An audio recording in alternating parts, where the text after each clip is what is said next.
Hello guys, welcome to architect. आगे बढ़ने से पहले आप लोगों ने मेरे चैनल को सब्सक्राइब नहीं किया है तो प्लीज चैनल को सब्सक्राइब कर दीजिए और बेल आइकन ऑन कर दीजिए, जिससे मेरा वीडियो आपके पास सबसे पहले पहुंचे।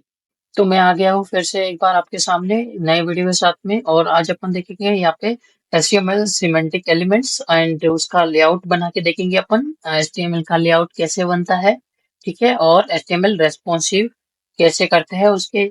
सो उसके लिए अपन यहाँ पे आज देखेंगे। ठीक है, तो चलिए स्टार्ट करते हैं।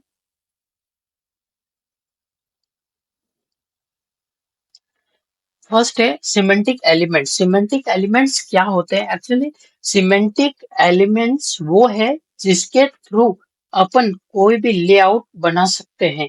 ठीक है, जैसे कि आपको कोई वेब पेज बनाना है, वेब एप्लीकेशन बनानी है, ठीक है, वेबसाइट बनाना हो, तब आप लोग क्या करते हो, यहाँ पे सिमेंटिक एलिमेंट का यूज करते हैं। जैसे कि हेडर हो गया, नेम हो गया, सेक्शन हो गया, आर्टिकल हो गया, साइड हो गया, फुटर हो गया, है ना। जैसे हेडर में आपको बनाना है, मेनू बार बनानी है, या टॉप हेडर बनाना है, ठीक है। साइड में आपको नेवी बार बनाना है, या सेक्शन कुछ बनाना है, आर्टिकल्स बनाने हैं, है ना। साइड का सेक्शन करना है साइड में, और बॉटम में आपको फुटर ऐड करना है, तब जाके आप ये लेआउट का और सिमेंटिक एलिमेंट्स का यूज करते हैं अपने वेब एप्लीकेशन में और वेब पेज क्रिएट करने में। ठीक है, तो ये होते हैं सारे सिमेंटिक एलिमेंट्स। यहाँ पे हेडर जो है वो हेडर के लिए कंटेंट और नेविगेशन लिंक्स, ठीक है, नेव बार जो होता है, और सेक्शन जो होता है वो डॉक्यूमेंट का सेक्शंस होता है जहाँ पे आप कुछ भी कंटेंट लिख सकते हो। ठीक है, articles independent and self content articles होते हैं। ठीक है, एंड साइड क्या होता है कि ये कंटेंट के लिए काम करता है। ठीक है, साइड में जहाँ पे भी आपको लगाना हो वहाँ पे लगा सकते हो। और उसके बाद में आता है फुटर। फुटर क्या होता है? ये डॉक्यूमेंट सेक्शन, ठीक है, और यहाँ पे आप कोई भी वेबसाइट के अंदर आप फुटर बनाते हो बॉटम में, तो उसके लिए काम आता है। ठीक है, अब यहाँ पे लेआउट्स के टाइप्स क्या होते हैं, ठीक है, कितने टाइप से अपन लेआउट को क्रिएट कर सकते हैं। तो यहाँ पे कुछ टाइप्स दे रखे हैं। अब HTML टेबल अब यूज नहीं करते, पहले यूज करते थे, सो डोंट यूज दैट। ठीक है, CSS फ्लोटिंग प्रॉपर्टीज, अब यहाँ पे देखिए ये इसको भी रिप्लेस कर दिया है फ्लेक्स बॉक्स ने। ठीक है, फ्लेक्स बॉक्स आया तब से ये फ्लोटिंग अपन यूज ही नहीं करते। जैसे कि फ्लोट लेफ्ट राइट जो भी लगाते थे CSS के अंदर, तो वो रिप्लेस हो गया फ्लेक्स बॉक्स के थ्रू। ठीक है, और दूसरा है अपना, तीसरा है CSS framework. Not much use, ये कोई ज्यादा यूज नहीं हो रहा अभी, जैसे बूटस्ट्रैप वगैरह हो गया। ठीक है, और इसकी जगह बूटस्ट्रैप की जगह आप अभी देख लो टेलबाइंड आ गया, तो इसलिए वो रिप्लेस हो चुका है। अब आता है flex box. So most of the people using the flex box, क्योंकि फ्लेक्स बॉक्स में आपको इजीली लेआउट बनाने में हेल्प करता है, इसलिए बहुत ही फ्लेक्सिबल है ये। तो everyone is using layout using the nowadays less use, because आप कितना भी div ऐड कर दोगे, लेकिन लेआउट जो बेटर रेस्पॉन्सिव लेआउट बना है ना, वो यहाँ पे प्रॉपर नहीं बनता है। इसलिए लोग सबसे ज्यादा मोस्टली यूज्ड होता है वो है अभी करंट टाइम में, यू नो इस एरा के अंदर फ्लेक्स बॉक्स ही है बस। ठीक है, अब रेस्पॉन्सिव डिजाइन क्या होती है? तो रेस्पॉन्सिव डिजाइन क्या होता है? जब आप कोई भी वेब पेज बनाते हो, वेब एप्लीकेशन या वेबसाइट बनाते हो, तो आप क्या करते हो, उस वेब पेज को सारे स्क्रीन पे, सारी means like it should be comfortable, सबके लिए कंफर्टेबल होना चाहिए, वो सब में चलना चाहिए। सब में मतलब हर स्क्रीन के साइज का, जैसे डेस्कटॉप हो गया, टैबलेट हो गया, मोबाइल हो गया, है ना। तो उसके लिए जब यूज करते हैं और सबके लिए वो चलता है, तो उसको बोलते हैं रेस्पॉन्सिव डिजाइन। ठीक है, लुक एंड फील बेटर होना चाहिए, वो वहां पे बेटर दिखना चाहिए, कहीं भी ब्रेक नहीं होना चाहिए कोड, है ना, कुछ अंदर जा रहा है, कुछ स्क्रॉल आ रहा है, नहीं, ऐसा नहीं होना चाहिए। इसलिए वो जो बेटर अपन बना देंगे, उसको बोलते हैं रेस्पॉन्सिव डिजाइन, जो भी सब में चले और कुछ भी बिगड़े नहीं। ठीक है, तो ये होता है अपना semantic elements, responsive design and layouts types. ठीक है, अब जाते हैं अपन कोड के अंदर और एक लेआउट बना के देखते हैं, तो कैसे बनता है लेआउट, और अपन समझते हैं सिमेंटिक एलिमेंट्स को विथ एग्जांपल। मैं जाता हूँ कोड एडिटर के अंदर। तो मैं आ गया है एडिटर के अंदर और यहाँ पे मैं क्या करता हूँ। यहाँ पे देखिए एक यहाँ पे फाइल ऑलरेडी बना हुआ है, ठीक है। तो मैं इसी को ही यूज करके मैं इसका लेआउट बना देता हूँ, ठीक है। तो सबसे पहले आपको पता है कि यहाँ पे जब भी आप कोई भी कोड करते हो तो उसमें क्या होता है, सबसे पहले HTML आता है, डॉक टाइप लिखते हैं अपन, HTML लिखते हैं, राइट।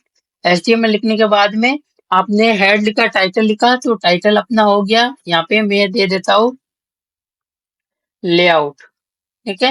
यहाँ पे लेआउट बना रहे अपन, तो लेआउट मैंने यहाँ पे कर दिया और हेड के अंदर ये कर दिया।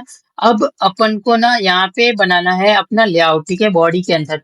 तो बॉडी के अंदर मैं स्टार्ट करता हूँ यहाँ से, ठीक है। तो मैं इसको हटा दिया यहाँ पे और यहाँ से मैं स्टार्ट करता हूँ। तो सबसे पहले हेडर, ठीक है। हेडर के अंदर आपको क्या लिखना है यहाँ पे, तो यहाँ पे जैसे मैंने लिखा H1 के अंदर मैं लिख देता हूँ यहाँ पे, ठीक है। H1 के अंदर लिखा मैंने आर्सिटेक्ट, यहाँ पे लिखना है मुझे आर्किटेक्ट, ठीक है। आर्किटेक्ट लिखो और इसके बाद में मैं एक पैराग्राफ ऐड कर देता हूँ, ठीक है। मैंने यहाँ पे पैराग्राफ किया ऐड और वेलकम टू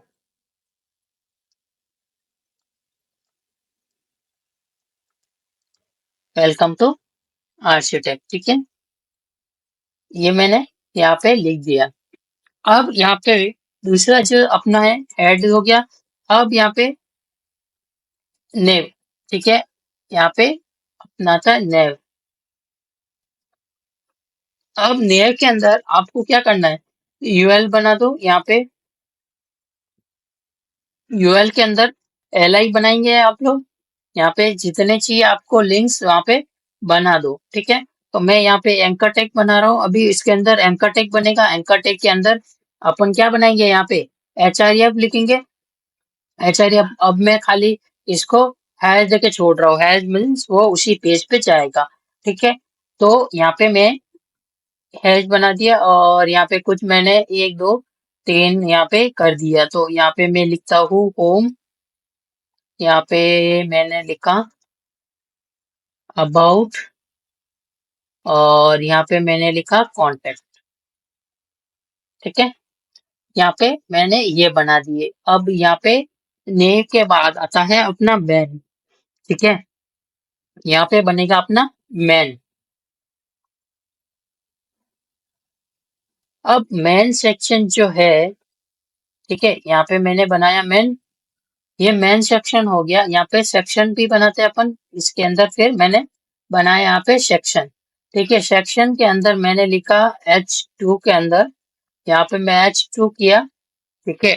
H2 के अंदर यहाँ पे मेन मैं लिख देता हूँ, यहाँ पे मेन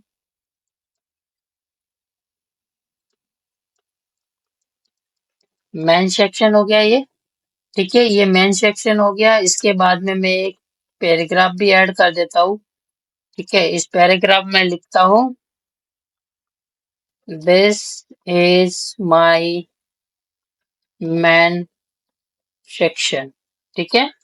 मैंने ये पैराग्राफ भी ऐड कर दिया यहाँ पे। अब मैं यहाँ पे क्या बनाता हूँ, असाइड बनाता हूँ। यहाँ पे मैंने असाइड बना दिया, ठीक है। असाइड के अंदर मैंने H3 लिया और H3 के अंदर यहाँ पे लिंक्स लिख दिए या फिर हेल्पफुल लिंक लिख दो। हेल्पफुल लिंक्स बनाए यहाँ पे। अब यहाँ पे जो अपन LI यहाँ पे बनाया है मैं उसी को ही कॉपी पेस्ट कर रहा हूँ, ठीक है। यहाँ पे मैंने ये कॉपी कर दिया, ठीक है। तो यहाँ पे मैंने सपोज यहाँ पे होम पेज को हटा के खाली इसी दो को ही रख रहा हूँ, ठीक है। तो ये हो गया। यहाँ पे मैप कर देता हूँ, मैप, और यहाँ पे मैं कुछ और कर देता हूँ,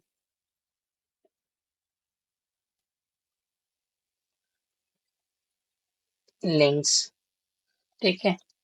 यहाँ पे मैंने है मैप और लिंक्स कर दिया, ठीक है। अब यहाँ पे असाइड बन गया, अपना मेन हो गया कंप्लीट। ठीक है, अब मेन के बाद अपन को लगाना है फुटर। तो यहाँ पे फुटर आ गया, और फुटर के अंदर मुझे क्या लिखना है, यहाँ पे एक पैराग्राफ बनाया मैं, और इस पैराग्राफ के अंदर मैं क्या कर रहा हूँ, यहाँ पे कॉपी कॉपी लिखा। ठीक है, ये कॉपी होता है, और यहाँ पे अपन लिख दो 2014 एंड, ये लिखा, और उसके बाद कॉलन करके आर से टैग कर दो। ठीक है, तो मैंने ये कर दिया यहाँ पे। अब मैं क्या करता हूँ, इसको रन करता हूँ एक बार। तो कुछ इस तरह से अपना लेआउट यहाँ पे दिख रहा है। अब देखिए यहाँ पे क्या है, अब ऐसा दिख रहा है, तो अपन को क्या करना पड़ेगा, यहाँ पे सीएसएस ऐड करना पड़ेगा। तो वो सीएसएस एक्चुअली मैंने यहाँ पे, अब देखिए ये कुछ ऐसा दिख रहा है। तो अब यहाँ पे सीएसएस कुछ आ नहीं रहा है, इसको थोड़ा लुक एंड फील बेटर करने के लिए अपन क्या करेंगे, यहाँ पे सीएसएस ऐड करेंगे। तो सीएसएस मैं जाता हूँ एडिटर के अंदर, और मैंने कुछ यहाँ पे प्री डिफाइंड पहले ही मैंने कुछ सीएसएस बना रखी है। ठीक है, यहाँ पे ये बॉडी और हेडर और यहाँ पे नेव और इसकी ये सीएसएस, कुछ सीएसएस मैंने यहाँ पे ऑलरेडी बना रखी है। ठीक है, तो मैं यहाँ पे जाता हूँ। ठीक है, और इस सीएसएस को मैं ऐड कर देता हूँ अपने अबाउट के अंदर। ठीक है, तो मैं यहाँ पे इसको लिंक, ठीक है, लिंक किया यहाँ पे।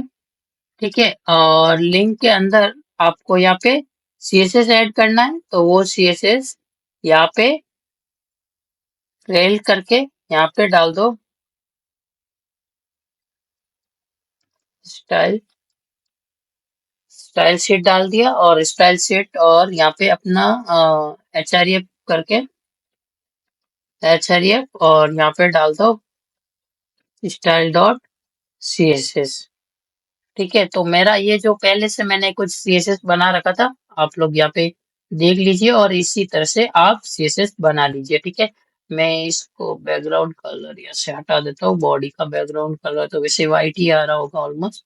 ठीक है, यहाँ पे मैंने हटा दिया, और हेड का कलर अपन थोड़ा सा इसको चेंज कर लेते हैं। यहाँ पे ब्लूस के अंदर जाता हूँ मैं, इस तरह से यहाँ पे कर देता हूँ। ठीक है, ये वाला, और फूटर का कलर भी मैं यहाँ पे ये ऐड कर देता हूँ। ठीक है, तो इस तरह से अपना ये हो गया, और यहाँ पे नेव का कलर है, राइट, ये तो कलर है, बैकग्राउंड कलर। यहाँ पे नेव का जो बैकग्राउंड कलर है वो भी मैं यही पे ऐड कर देता हूँ। चलिए, ठीक है, तो ये हो गया अपना यहाँ पे कलर। ठीक है, बैकग्राउंड कलर मैंने सब जगह चेंज कर दिया, और टेक्स्ट कलर यहाँ पे ये कर दिया। चलो मैं जाता हूँ एडिटर वापिस ब्राउजर के अंदर, और यहाँ पे देखिए, अब देखिए कुछ इस तरह से यहाँ पे अपना यहाँ पे दिख रहा है। अब मैं क्या कलर चेंज कर देता हूँ थोड़ा सा, यहाँ पे ये जो अपना नेव के अंदर यहाँ पे मैं क्या करता हूँ, वाइट कर देता हूँ। ठीक है, यहाँ पे भी मैंने वाइट किया, और कहाँ पे है, ठीक है, यही है शायद। यहाँ पे जाता हूँ, वापस रिफ्रेश करता हूँ, तो यहाँ पे देखिए कितना शानदार दिख रहा है ये। तो इस तरह से आप लोग यहाँ पे अपना लेआउट क्रिएट कर सकते हो। ठीक है, ठीक है गाइस। सो अपन जो सीएसएस का जो पार्ट है वो मैं यहाँ पे जब नेक्स्ट अपन सीएसएस का पार्ट करेंगे तब मैं यहाँ पे एक्सप्लेन करूंगा ये सारी चीजें। बट एज ऑफ नाउ आप इतना समझ सकते हैं कि यहाँ पे नेव के अंदर जो यूएल है वो उसके लिए अप्लाई हो रहा है बस। ठीक है, नेव के अंदर एलआई है वो उसके लिए अप्लाई हो रहा है, नेव के अंदर एंकर टैग है उसके लिए यूज हो रहा है। ठीक है, तो इस तरह से आप यहाँ पे लगा सकते हो। ये फुटर, जहाँ पे फुटर है, जहाँ पे असाइड है, ठीक है, यहाँ पे सेक्शन है, यहाँ पे मेन है, तो इस तरह से आप लोग इसका यूज कर सकते हैं। और ये बॉडी है, जो मेन बॉडी अपना आ रहा है पूरा। ठीक है, तो इस तरह से ये दिखता है अपना लेआउट। ठीक है guys, thank you guys, and आज का टॉपिक अपना यहीं खत्म होता है, और मिलते हैं आगे नेक्स्ट वीडियो में न्यू टॉपिक के साथ में। और अगर आप लोगों ने अभी तक मेरे चैनल को सब्सक्राइब नहीं किया है तो प्लीज चैनल को सब्सक्राइब कर दीजिए और बेल आइकन ऑन कर दीजिए, जिससे आप लोगों को सबसे पहले मिल सके मेरा वीडियो।